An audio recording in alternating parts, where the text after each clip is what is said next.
Hello, everyone, and welcome to today's training industry webinar, The Path to CLO, panel discussions with senior leaders program graduates.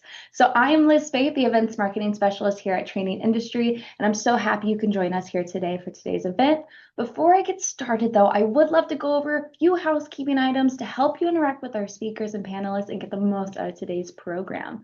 So if you haven't done so already, let's open up those chat windows and let us know where you're joining us from today. As I mentioned, I am broadcasting live from chilly Raleigh, North Carolina, and it's just a pleasure to have you with us here today. And while you do that, feel free to use this chat window to interact with our speakers, our panelists, and our fellow attendees. As for those questions, though, please submit those questions in our Q&A function in your toolbar below. We will be addressing those questions during the Q&A portion of which is at the end of today's session. However, if we do run out of time, no fear, our amazing team will be reaching out shortly to address all the questions you need. We also encourage you to share takeaways from today's event with your network on social media, so please follow the handle Training Industry Inc. and hashtag TI webinars as you share your favorite takeaways with your colleagues. And when today's event ends, you should receive a short evaluation survey. We always welcome your feedback on things like the content, speakers, topics, or anything else you would like to share with us, so be sure to complete that survey after the event. And as always, today's webinar will be recorded and archived on trainingindustry.com, and you will receive a follow-up email from us that will include a link to the on-demand program for you to share with your team. Now, if you've attended one of our programs in the past, thank you so much for joining us again. And if this is your first webinar with us, welcome. At Training Industry, we offer dozens of webinars with subjects ranging from AI, learning analytics, to onboarding, upskilling, and reskilling. We cover about every topic relevant to leaders of training organizations around the globe. Without further ado, it is my pleasure to introduce you to our moderators today. From the Training Industry Courses team, we have Marissa Shapiro, a certified professional in training management and a director of professional development here at Training Industry. And then we have Peter Bodine, a certified professional in training management, director of professional development, and your alumni advocate here at Training Industry. So with that, Marissa and Peter, I'll let you both take it away from here. Hello, and welcome to our panel discussion, The Path to CLO with our Training Industry Senior Leaders Program graduates. My name is Marissa Shapiro, as Liz mentioned. I'm a director of professional development at Training Industry, and my job is to talk to L&D professionals from all levels and industries to discuss their professional goals to discover the types of courses and tools that will help them upskill and advance in their role. Hey everyone, as Director of Professional Development and Alumni Advocate, I work closely with learning professionals to help them understand our programs and think through how these offerings can support their growth and success as learning leaders within their organizations. I'm glad to be here with all of you today and excited to help facilitate this panel discussion. Before we begin the Q&A with our graduates, though, we'd like to take a moment to give you a clearer picture of what the Training Industry Senior Leaders Program experience looks like. This is a cohort-based leadership experience designed for senior learning and development professionals who are ready to lead at the enterprise level. It's built to provide the mindset, strategic tools, and professional network needed to step into executive level conversations and ultimately redefine the role learning plays within the business. The program includes both live and asynchronous sessions, along with self-assessments, job aids, discussions, and practice applications throughout. That's right. So just as training industry courses are based in research, the Senior Leaders Program is no different. When we started our research, we learned that 50% of learning leaders aspire to the senior leader role, but fewer than 1% actually reach that role. That tells us something really important, that these roles are rare and highly competitive. This program is designed to help you build the leadership capabilities you need to operate confidently at the executive level. You'll be able to more proactively identify business needs, align learning to business priorities, and help shape what those business priorities are through an executive presence with skills and financial acumen, and the confidence and credibility to deliver results, and a powerful peer network to support you in your growing role as a senior leader.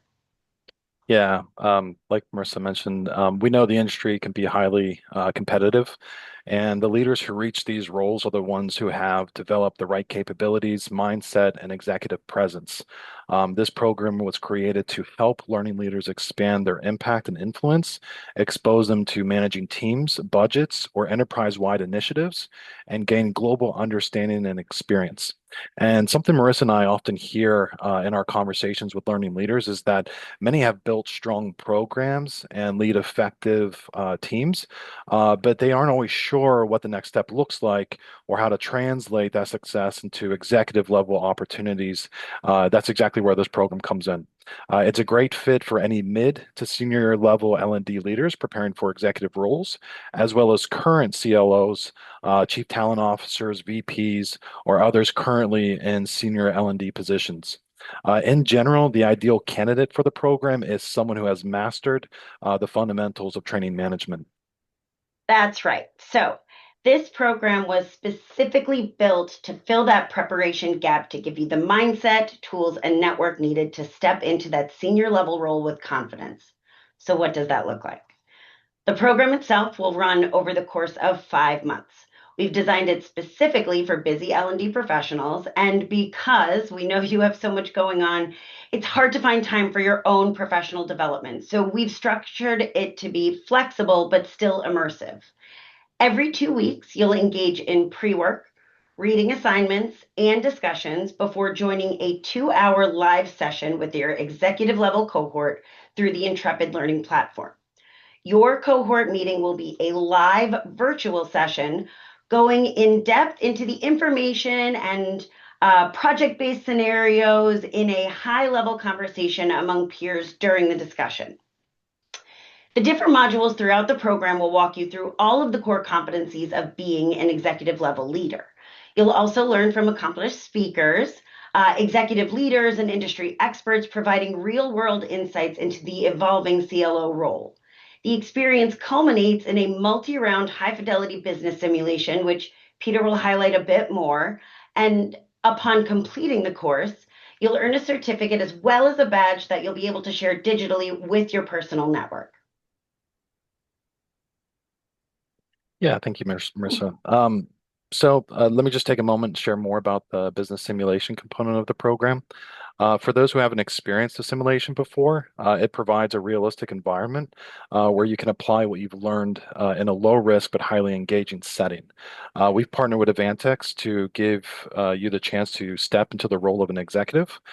During the simulation, you'll have the chance to make strategic decisions, analyze outcomes, and receive guided feedback, mirroring the complexity of leading a modern training function.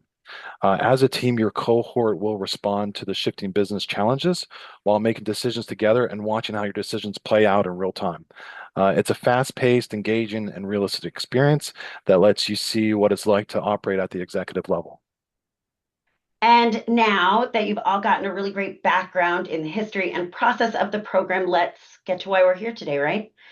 To learn more about the Training Industry Senior Leaders Program with our panel of graduates. So I am so happy today to introduce our panel of senior leaders. Today with us, we have Rachel Wallerstein, Director of Professional Development, UCP Seguin of Greater Chicago, David Lee Richardson, Head of Organizational Leadership Development at Harrison Harris, Emily Tucker, Director of Learning and Development, Reuben Brown, and Justin Roscoe, Vice President, Learning and Development at California Credit Union. Please feel free to introduce yourself as we kind of go through the questions. And with that, I will stop sharing this and we'll jump into the first question. So our first question today is, what made you decide to participate in the Senior Leaders Program? And Emily, how about we kick it off with you? Sure. Thanks, Marissa. So I think I can actually give a little bit of additional information about my background as I answer this question. I had attained my CPTM 3 or 4 years back. I don't know, time flies. But working as a senior manager of training in a large organization. And I'd had a lot of great experiences through breadth of responsibilities like you all are likely familiar with from that CPTM orchestra, the visual that I took away from that experience. And I'd been working in some strategic initiative project work, but I found myself asking, what's next and how do I best position myself for those opportunities? So, when I was evaluating this investment and what I might benefit on a personal level, one, I was super excited about the opportunity to learn from others. Fabulous instruction. Thanks, Anne. I know you're on the call today. We had industry leaders represented and just a fabulous peer group. So while I didn't know the caliber, I was confident because of the positive experiences that I've had working with the training industry. So that was one thing that I was looking for because many times you work with the same set of leadership and you don't have an opportunity to get exposure to that many leaders in such a short period of time. Secondly, I am a continuous learner. That's part of the reason I love this field. And as I was looking for my next opportunity, I wanted to be able to convey my growth focus. Yes, I had my CPTM, but as I was aspiring for additional opportunities, I wanted to be able to convey my continuous investment in growth and my aspirations. It was also very helpful in regards to interviewing dialogue for a new position. So ultimately, halfway through the program, I actually had that opportunity to start a new position as a director of learning and development in an enterprise function. When I started the program, I was a senior manager, and that is nothing to be lessened just by the title alone. But I really do feel like these topics we're very timely in joining a new organization and taking on a scope of new responsibilities as well. So that was a huge win, even though I hadn't anticipated that opportunity might come about so quickly. But as I've come into our firm, one of the functions I'm doing right now is I'm having conversations with senior leaders in the organization, and I'm able to hold those conversations in a way where I can really establish myself as a business partner from an L&D function. So that was why, and it was great to experience the benefit of why I was motivated to join the program while I was going through the process as well. I love that. There's such great information there. Does anyone else want to jump in? I can quick because I have a similar story to Emily. I was starting a new position at the same time that I was enrolling in this. Um, I had been at a mid-sized nonprofit as a team of one. I had done the CPTM. It was really fruitful, but same sorts of questions. I know I want to do more. I want to explore what L&D looks like in larger organizations. I was thinking about going into for-profit spaces. And so when I joined UCP Seguin, where I am now, I was joining as a director, and I was like, cool, now what? So it was a really timely opportunity with my onboarding to think deeply. And a nice added benefit, right, is that it freed up my supervisor in ICE conversations to be about some of the other things, like how do I apply what I'm thinking about, not necessarily, okay, these are the things you need to be thinking about. So it was a beautiful convergence in a similar manner to Emily's story. I'll jump in next. Hi, everybody.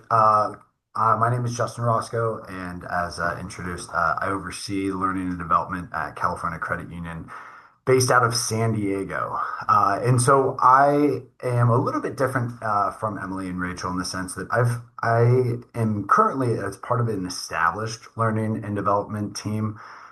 We've had our learning and development department since 2012. I stepped into the role about 4.5 years ago or so. But the real, I guess, key ingredient that I noticed in stepping into this role is that the L&D team was a lot reactive to requests, to stakeholder input, and waiting for change to kind of happen within the organization and then do something about it from an L&D perspective.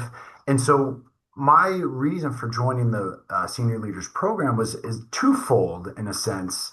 where I wanted to continue this effort that I started when I first joined the credit union, again, about 4 years ago. And that was to convert ourselves from a reactive state and continuing to develop and further ourselves into more of a proactive state where we are inserting ourselves as business partners and consultants with our stakeholders rather than just taking orders from them.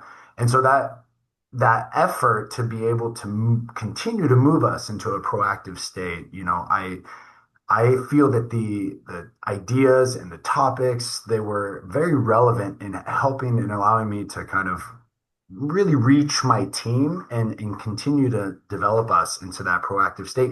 And eventually, and I have the tools after, going through this program to move us even further from that proactive state into what I'm calling a future predictive state, where we are now starting to predict what are the learning needs of all of our employees across the organization.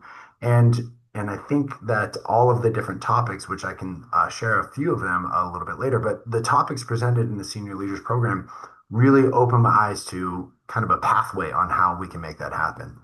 And then secondarily, I also had a personal reason for wanting to join the program as well. And my personal reason was that my next step in my career, I feel, is going to be kind of that C-level senior leadership role. And so I wanted to really hone in on a couple of personal development things to really carve out the path to CLO and ensure that there is opportunity ahead for myself just on a personal level as far as I continue to develop my own career. So those were kind of the two cornerstone reasons to be able to join the program and really make sure I had tangible takeaways from it. Yeah, I'm so much of what each of my colleagues have stated really resonates with me. And I could almost just say ditto to what Justin stated. I'm that individual. I've worked within corporate America for the majority of my life. I started out in a call center some years ago, and I don't mind sharing with you today, I'm 56 years old. And so I'm approaching that stage in my life where I've gained enough knowledge and experience to be pretty competent about what I'm doing, right? And so someone says 56, yeah, 56, right? And I'll be 57 this year in July the 4th. But I am unlike most corporate professionals who have developed a certain level of proficiency in how they show up, in the areas where they work. So if you throw a task at me, I'm going to get it done. And a lot of that is getting it done just through sheer experience. But I realized that in order to break through to that C-suite level, which just eluded me, like it eluded me for years and years and years, that I realized I just didn't have the specific set of skills needed in order to be successful at that level. And after looking through the curriculum and what the Senior Leaders Program had to offer, I realized that this program, unlike the CPTM program that I went through with Training Industry, and that program really changed the trajectory of my professional career. Because in that program, I learned specific things on how to operate as a training manager and, as Justin is saying, as a business partner, so that I can make some real significant contributions to the organization. But what the CPTM did for me is it just kind of, created that fire and that hunger in me for knowing more about this business partner thing, right? And how to acquire those skills in order to break into those ranks where I'm sitting in a true DM type position, decision-making type position. And after going through this program, just the list of things that you learn, the experiences that you have, the individuals that showed up to speak with us. I mean, like Tiffany Peppelman, right? Dr. Alan Church. These individuals are, Tiffany, former LinkedIn and Google. Dr. Alan Church holds his PhD from some university out in, Columbia, and he's proficient with organizational leadership development type things. So these are the individuals that were on that roster that we were going to be receiving from. So I knew that if I were going to gain the specific set of skills that I needed from industry leaders who really truly knew what they were talking about, that this program really laid that out for me. And so I don't think I'm much different than many professionals who have done a good job at the companies where they are, but feel like maybe I've hit that glass ceiling, not realizing that, okay, maybe my executive presence isn't exactly what it needs to be. But in addition to that executive presence, man, I need to be able to make good, solid decisions that's rooted in good data, right? These are some of the things that we learned. And so, this is what this program offered for me. And it's one of the reasons why it made it so appealing for me that I think I can not only make my case for why I should be considered as a serious business partner within the company where I currently work, which is Harris and Harris, and I serve as the head of organizational leadership development. Phenomenal company, phenomenal. But I think it also says that I am officially and formally educated and provided and now possess the physical skills, the tangible hard skills, the soft skills in order to be effective at that C-suite level. So that's what attracted me to this. I mean, I love that answer. It's what the program is about, and in giving you those tangible, applicable tools for both a personal and professional growth. So I guess kind of with this in a segue, let's get into, so what was your overall experience like with the program? And how about Rachel, we start with you on this one, maybe a little bit of that idea. Yeah. Um, so I'll preface this also with a little bit of my background. I realize I've said nothing, so I'm a stranger to you all. I began my career as an educator. I was going to be an English professor. And when you are a professor, you are supposed to be the expert in the room. And then I was a team of one, and so I still had to be an expert in the room. One of my favorite parts of my experience with this program was getting to practice taking off that hat. You do it in the simulation, but it's also a part of how you are talking through the material. Everything moves really fast paced. And when you're in the live sessions, I should say, everything is really fast paced in the live sessions. And so it was rapid enough to keep me, right, like intellectually stimulated. But I found myself practicing listening more than I really anticipated, which I think is important, right? It's one of those things that Yeah. a really strong senior leader will do. They're taking in the expertise of the people around them. The other thing that I found to be really helpful with the experience is you have all this pre-work, right, that is set up fairly multimodal. Like I would listen to podcasts from our pre-work on the way to work. If I was making dinner, I would be watching some of the videos.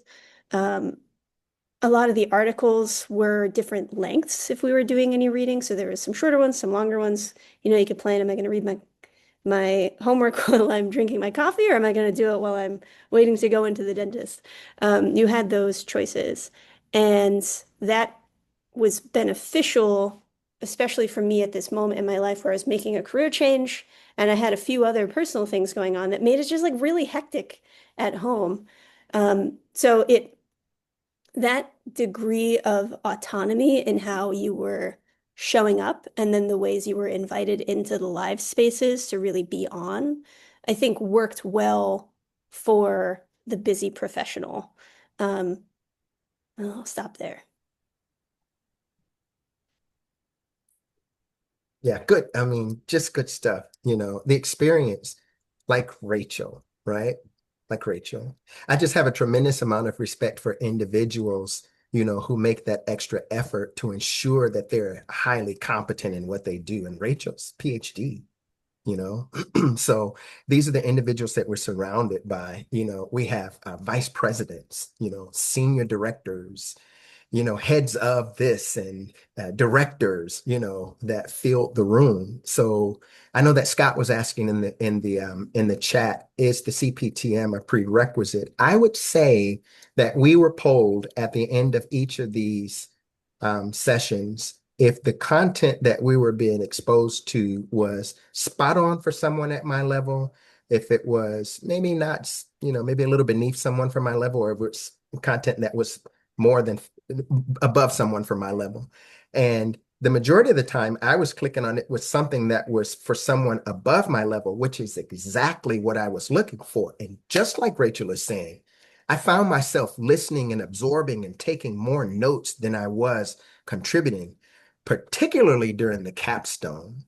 So, this cohort really stretched me. It really challenged me. I didn't go into this cohort, with the experience that, you like to be the smartest guy in the room, but this is one of those areas where they say, if you're the smartest guy in the room or the smartest woman in the room, you're probably in the wrong room, right?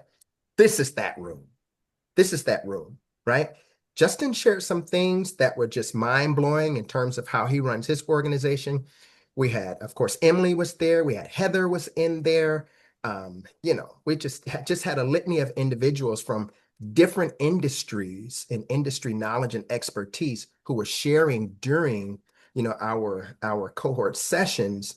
And in addition to finding the time to attend, the time that we were there were so highly productive. It was like being infused with a deluge of knowledge that you could practically take back to execute on the job that day, which I guess the highlight of that whole experience for me is I can't tell you how much I have already begun implementing based off of what I pulled from my peers throughout that cohort, not just the curriculum, but just from my peers who are doing this on a day-to-day basis. So yeah, that's what my experience was like. I guess for me, if I were going to put it in a pretty simple way, ask yourself, when is the last time you, as someone who is responsible for the learning and development of others, got the chance to be the learner? So that was a really big outcome. And it was very energizing, fills your cup, to pay it forward to others. It was I have to give it to the folks, all the hardworking folks at Training Industry, probably one of the most challenging, high quality, meaningful learning experience to create is one for peers in the industry, and it was great. I could definitely see with someone in that same field all that went into the planning and development for the program, and then at the end of the day, I know this has been said, so I'll just keep it really brief, but um, our program facilitation with Anne, the industry experts, the David Lee mentioned some of those, and then just the peers. That was just a fabulous outcome for me.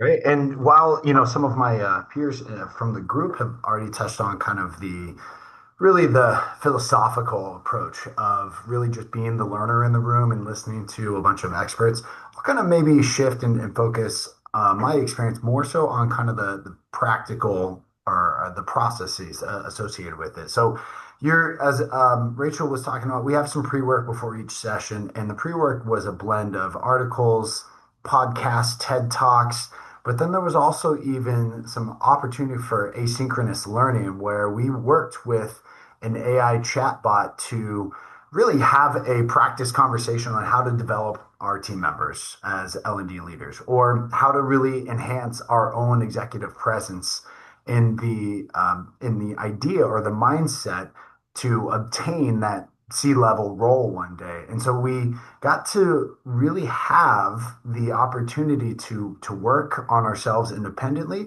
But then every week and every session, I should say every other week, we got to come together as a live group and actually talk about it, right? And we got to hear from those peers and we got to have those breakout discussions. But then we also got to do practical kind of decision making with a day in the life of a CLO.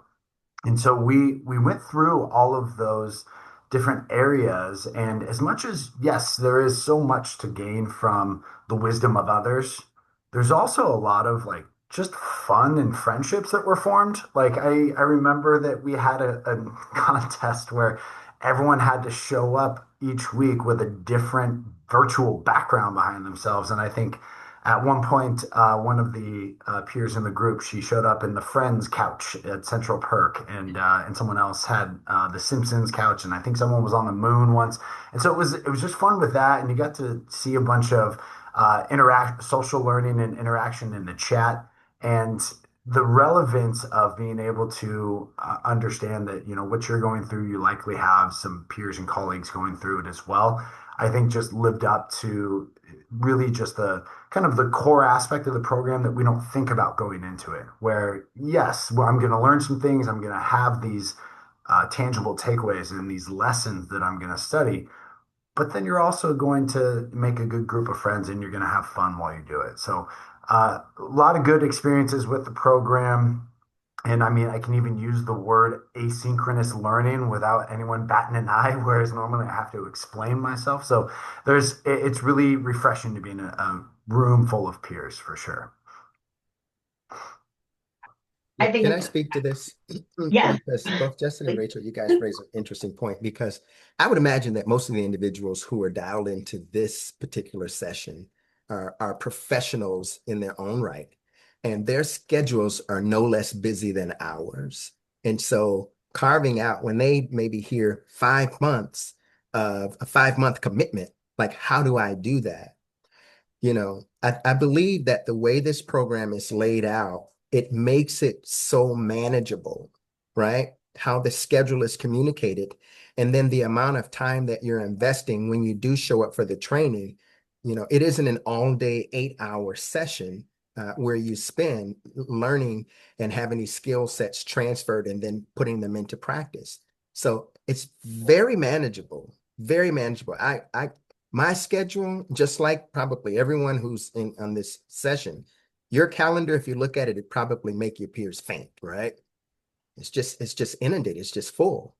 But it wasn't a challenge to move things around based off of the cadence, of the trainings, if you will, if you can even call them trainings.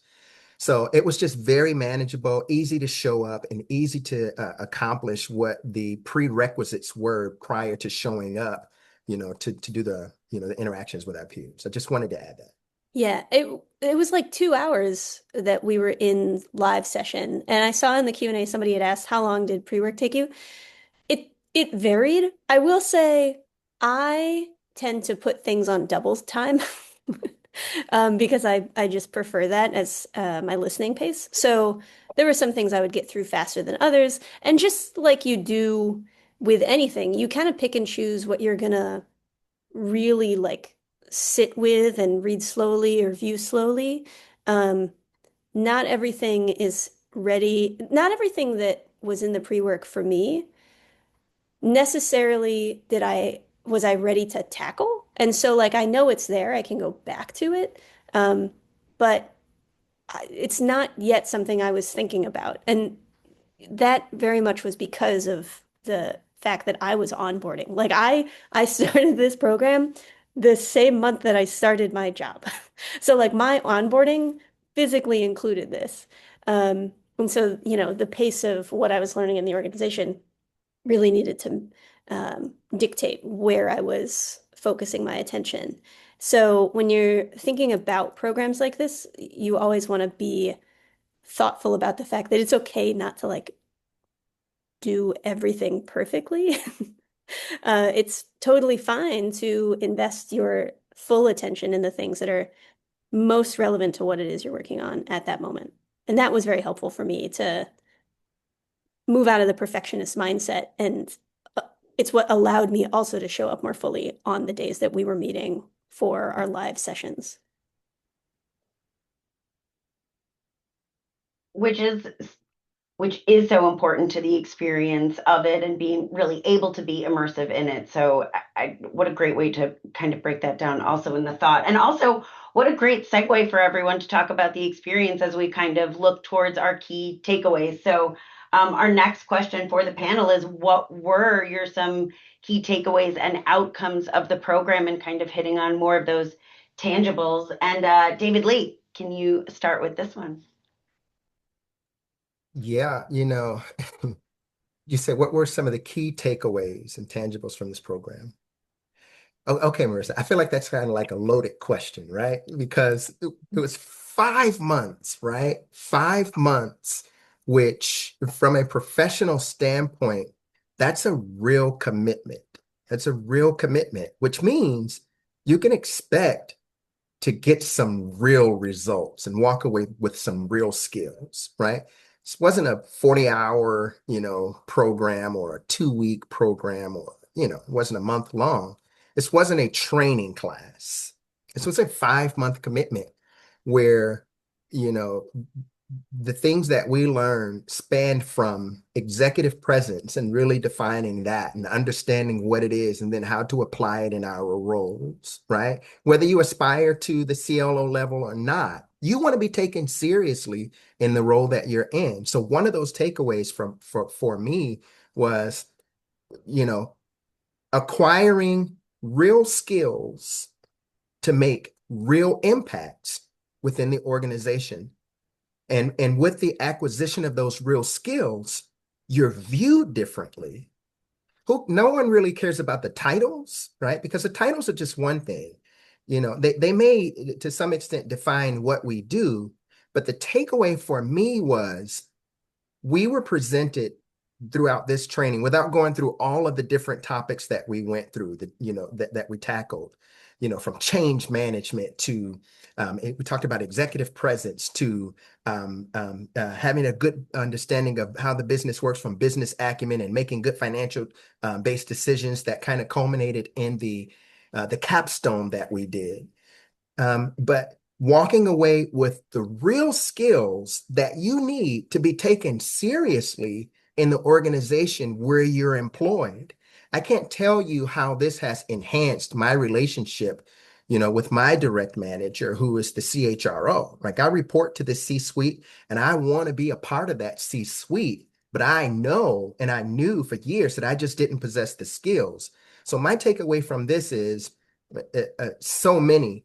But overall, I took from this some real knowledge that I have been applying, not just theory, but real practical knowledge shared by industry experts, shared by peers who do this on a day-to-day basis. And I will say this, the curriculum that was written here, it would have to be an organization that does this as a business.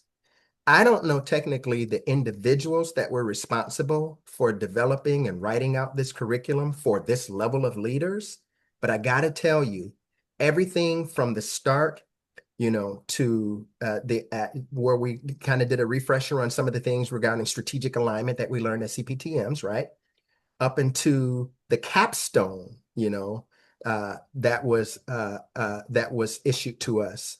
All of those things were very carefully thought of, considering this audience, because I think we're good at what we do, but in order to break through that C-suite level, this organization and the content writers recognized the gaps and skills that were really truly needed to be included in the curriculum to make that 5-month investment worthwhile. And I will tell you, that's a major takeaway for me. I got something real from this experience that I'm using currently in my current role.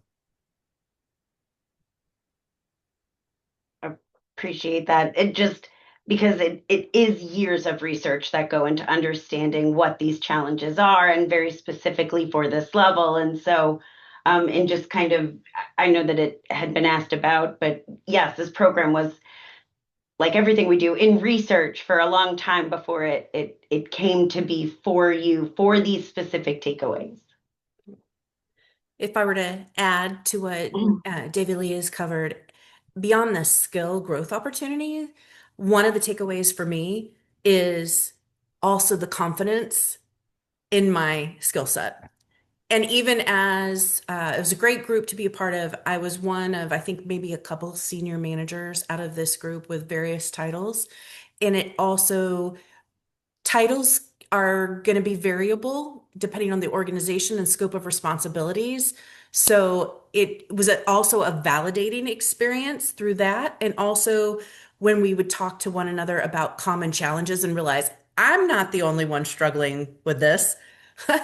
This is challenging for everyone. So that was helpful. And then the other thing would just be the icing on the cake, and that is that the network that's established through the cohort model for continued support. So I feel fortunate that as I continue to navigate new challenges, I have a whole bunch of phone a friend options that I can reach out to be a sounding board or offer coaching or guidance. So that is a definite perk for me as well. At a base level, everything that we talked about, all those various topics, and I know David Lee rattled off a few of them, from maintaining executive presence, data-driven decision making, kind of the financial accounting and budgeting of an L&D program, and everything in between.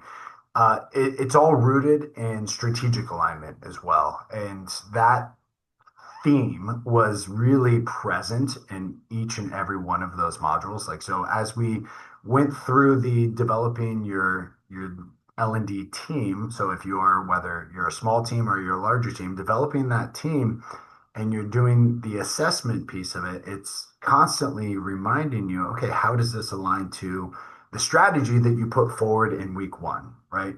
You defined what your L&D strategy is. You really incorporated it and ingrained it into every aspect of your L&D approach, whether that is the e-learning that you offer or the in-person instructor led, or even just a combination of on-demand or recorded virtual sessions, whatever it may be, how you deliver the training, whatever modality, your strategy has to be first and foremost present, right? And I really loved how it was reminded of us throughout the entire 5 month session, where every time we talked about a topic, it's like, okay, let's also think about how that connects back and correlates to the strategy that we set forward from week one, right? It's just from the right out the gate, it's grounding us in strategic alignment with the company that we represent, and that's everything in between as well.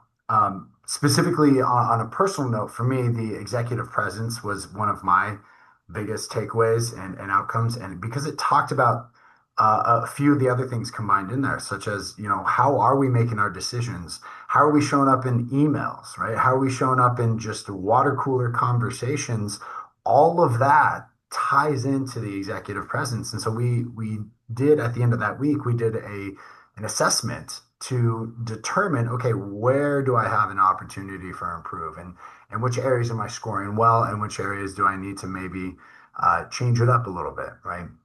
Negotiation tactics were discussed in there, as was communication skills. So there were a lot of little pieces of the genetic makeup of each of the modules. And so, as someone had mentioned, kudos to the research that went into putting this together.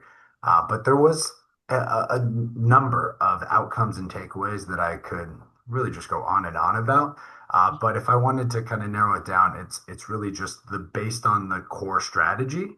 And then for me personally, it's kind of that executive presence, really just how do I show up, and am I setting the example for how I want others to perceive me? Yeah. Yeah. So I have a number of dittos to Justin's, but I just want to say, like, super ditto on walking away with new buds.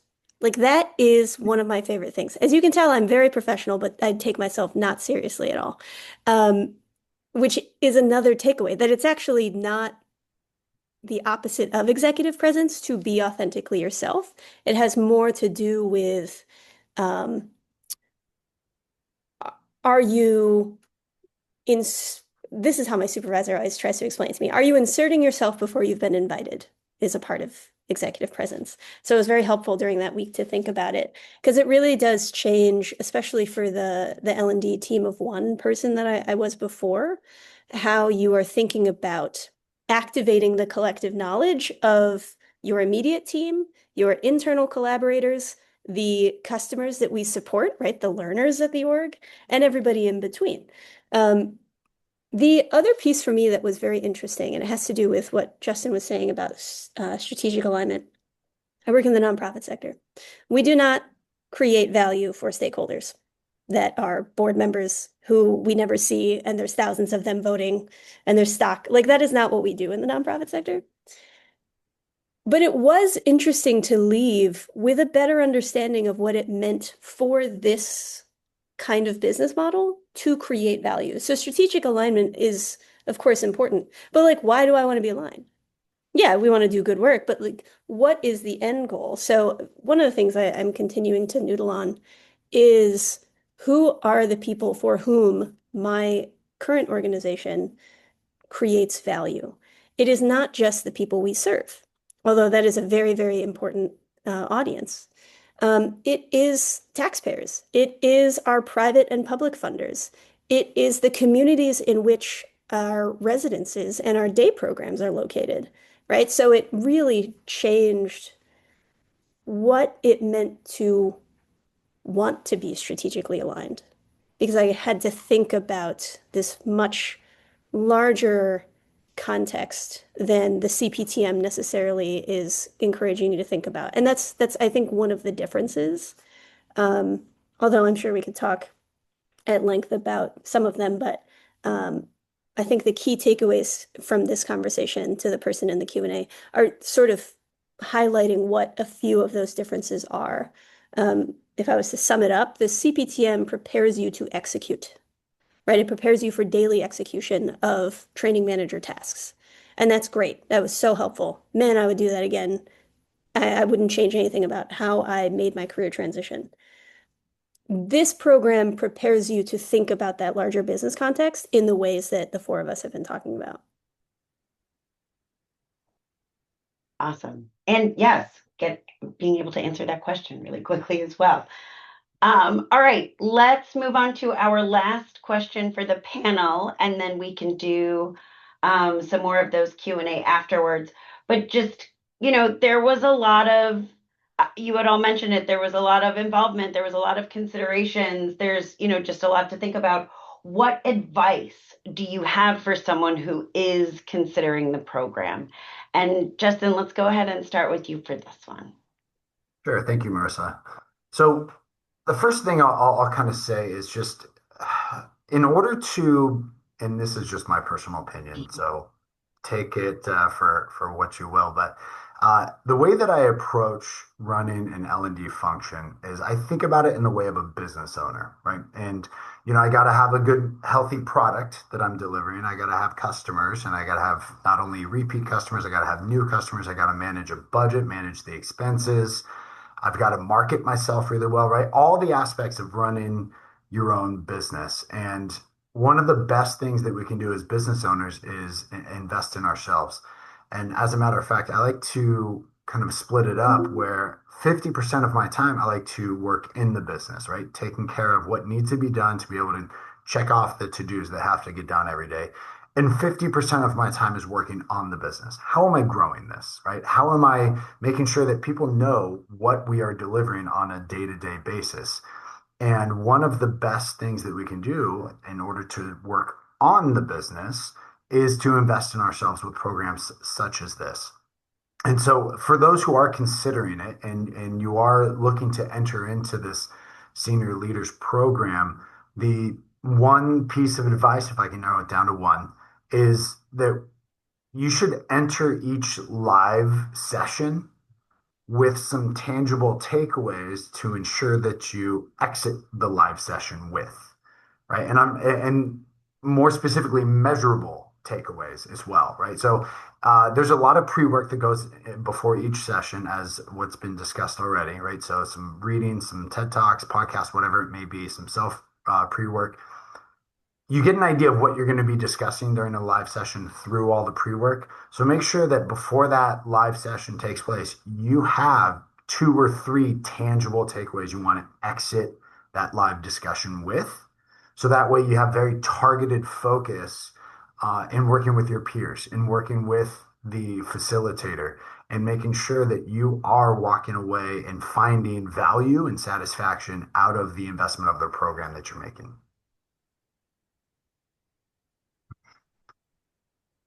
I see the faces and nods. Yes, solid advice. Yeah. Justin, I feel similarly to what you shared, but I when I think about learning in general, um, our ultimate goal is that we see changes in behavior that have meaningful impact in the work. And that would be one of the most important things, like Justin was saying, is you got to have that action plan and put it in place. It gives you some great conversation points as the program continues. But the other thing it's doing is it's also giving you ways to show the value of the investment into your current work opportunities while you also look to the future for your organization and for yourself. So I think learning is best once shared. So when you find something that really sparked your entrance, your interest, or it was very new, those are great content to share. And so I think it also shows if you're having conversations around the investment, you're immediately showing the value back to the organization. So just taking those things in and making them actionable. For example, I'll give one simple example is there was an assessment early on around, is your organization a learning organization? And that was a really great tool as I came into a new organization to say, okay, I've only been here at this point like 30 days. Here's what I'm thinking. But shared it with some peers and leaders in the new organization to kind of get their thoughts and drive conversation.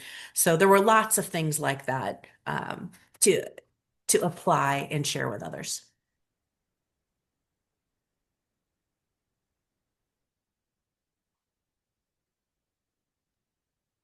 If I could chime in on this as well, I would say don't overthink it. You know, I mean, if you're tuned into this session, and whether it's, you know, live, or whether it's a year or 2 years or 5 years from now, you know where your current level of skill set is. And if there's something in you that's driving you and pushing you, to further your career, and you know that, you know, you could be successful and contribute more to the company at a higher level, then don't overthink it, right? Don't overthink it.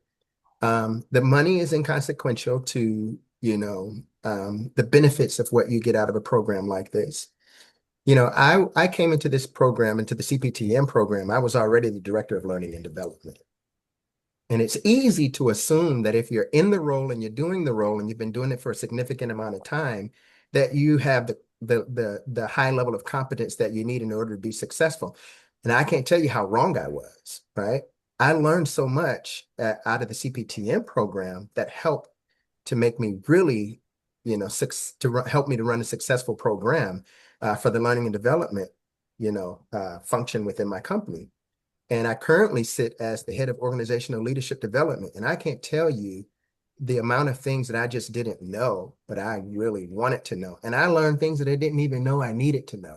Probably the biggest takeaway for me in that, and which is the advice that I'm going to give to you, is if you don't see yourself in your business as a business partner, then you may want to make some adjustments on how you're viewing yourself. Because I can tell you, at that senior level within your organization, nearly every one of them see themselves as business partners, responsible for, moving that business forward and accomplishing annual goals and objectives, right?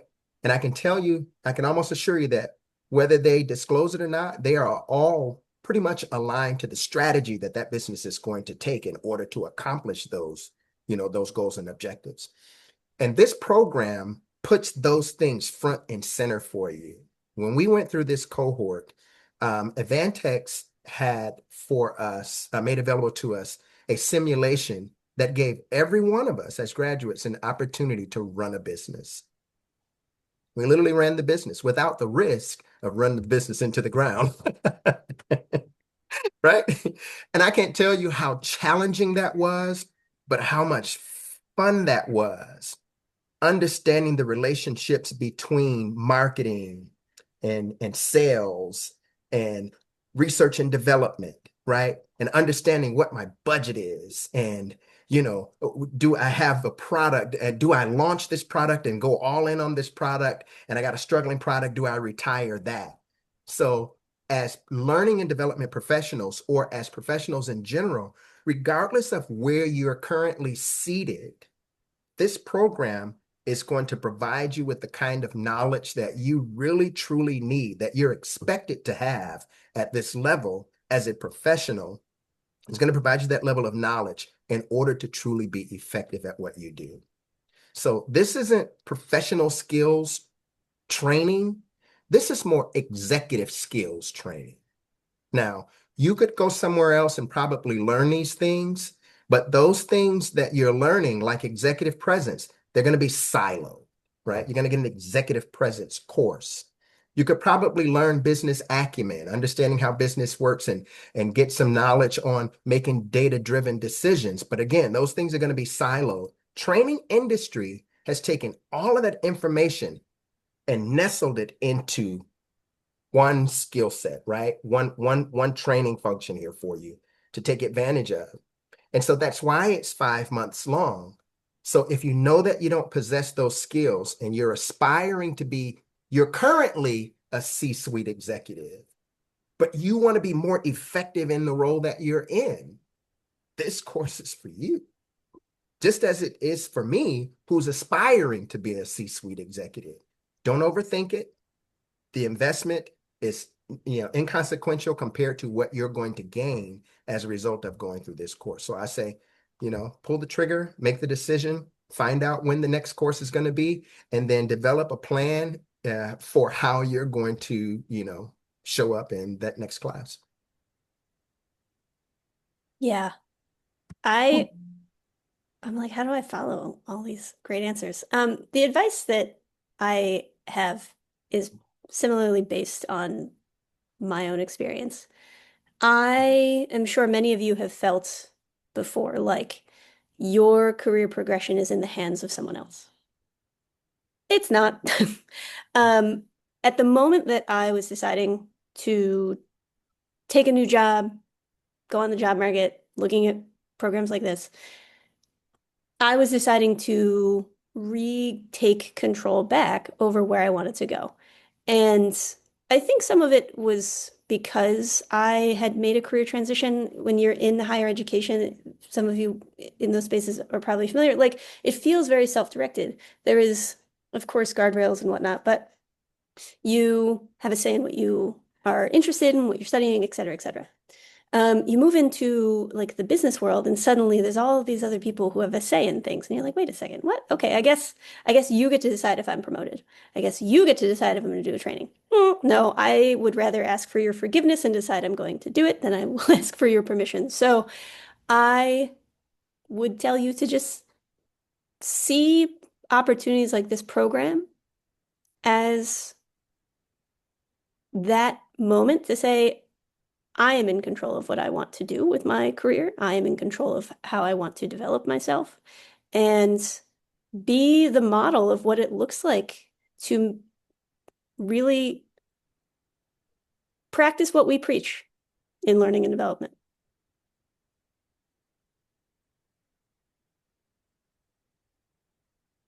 I love that. That's perfect. As we're getting close, I'm going to take one question for the panel because I think it's a great logistic one for you. But I would like everyone to know that we have all of the questions, and Peter and I will absolutely be following up with them. We'll answer all of them, so no worries. But while we have everyone here, and since we hit the difference in kind of CPTM, even though we'll follow up with more information about that, someone asked logistically, how much time can we anticipate spending outside of class on paperwork or homework when we're thinking about prep for 5 months? What can we think about? If I could just jump in on that one, I'm busy, probably like most people. It's not impacting. The amount of time that you're spending outside of the classroom is not impacting. The bulk of what you're going to get from this program is going to come from the interactions that you have with your peers during session. Right? Now, obviously, you want to be informed before you go into the session. So there is some time investment, But in the grand scope of things, you're probably talking just a few hours out of an entire week, right? No more than 2 to 3 hours out of an entire week. So this isn't classroom for new hires. This is executive level preparation and training for professionals. And so the schedule takes all of that into account when you talk about pre-work. We're not talking about university pre-work. We're not talking about new hire, brand new hire pre-work type things. This is from an executive professional level that considers individuals who have extremely busy schedules. So I didn't feel an impact on the preparation time nearly virtually at all. Yeah, I would say mine was probably about an hour and a half to 2 hours, but the way you could chunk up the learning, like Rachel shared some great examples, is what made that amount feel absorbable. So, as another perspective, as you're making your decisions. Awesome. And I know, yep, Liz, it's hopping on right here. Yes, no, this was an amazing conversation. As Marissa mentioned, all those questions will be addressed as soon as possible. But thank you guys so much. It was just lovely to hear your guys' experience, especially as a young adult myself. So can't wait to be in your guys' shoes soon. Thank you so much. Thank you guys. Yes. Thank you everyone for joining us. Thank you everyone for joining us. Yes, I do have other things to share before you leave me just yet, though. It was just a pleasure. So if you want to watch this webinar again, it will be on our site. So stay tuned there. But you can also watch past webinars at our site as well. And additionally, all of our webinars are pre-qualified for a credit hour by HRCI, SHRM, and ISPI. If you are a CPTM alum and you're in attendance in this webinar, it does fulfill one CPTM recertification credit hour. So you just essentially need to log your hours in your program, but if you have any complications, please reach out to courses@trainingindustry.com and we will totally help you figure that out. Additionally, Training Industry offers certification and full suite of certificates for learning professionals, so you can learn more and view the entire 2026 courses catalog at trainingindustry.com/courses catalog. I would also love to see you here in Raleigh, North Carolina for our 2026 Training Industry Conference and Expo. Join learning leaders for 3 days of insights, connection, and innovation. And currently we do have our early bird sale running until the 31st, so do not miss that. And lastly, again, evaluation survey should have popped open another tab in your browser, and we would appreciate hearing your feedback from today's session. Thank you again to our amazing moderators and panelists. It was just such a fruitful conversation. But I do lastly thank you all for your time and attention today. I hope you have a wonderful day, a wonderful week, and I will see you all very soon. Bye, everybody.